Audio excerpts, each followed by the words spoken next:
Where were you while the rest of us were eating together? I don't recall being obligated to report my whereabouts to you. Did you go find another hidey hole to read in?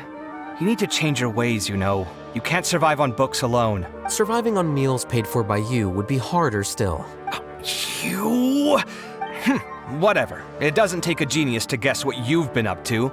You were investigating Sachin, weren't you? It was obvious from your notes. However, I don't believe his research alone would have been enough to pique your interest. His way of doing things is disturbing, while you... Well, to be fair, your philosophy disgusts me too, but you and Sachin are nothing alike. I don't imagine your views intersect at all. Egoism and nihilism are not the same thing. My personal interests aside, Sachin's legacy is not entirely meaningless. He conducted experiments on a great scale and left his findings behind.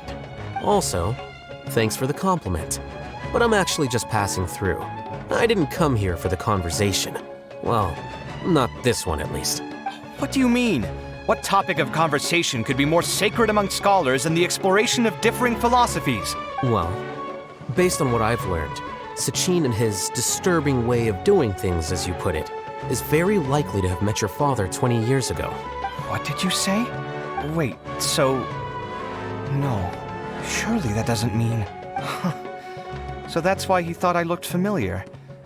My father must have gone into the desert due to his influence. I'm afraid so. Good thing I shattered that diadem. From now on, nothing like that will ever have to happen again. The boundaries of knowledge are ever expanding. Someone else will inevitably pick up the same line of research one day, and Vahumana regards it as a reasonable research direction. Oh, not this again.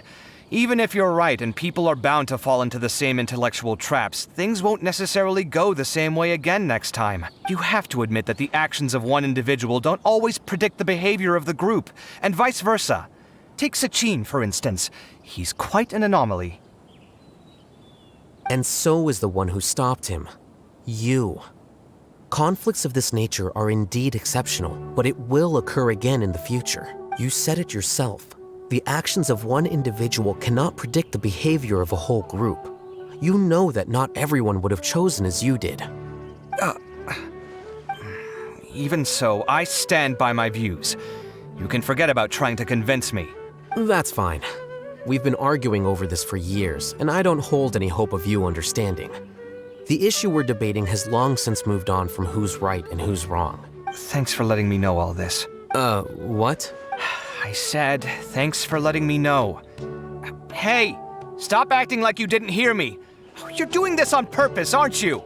They say that earnest thanks should be given thrice, so one more time, please.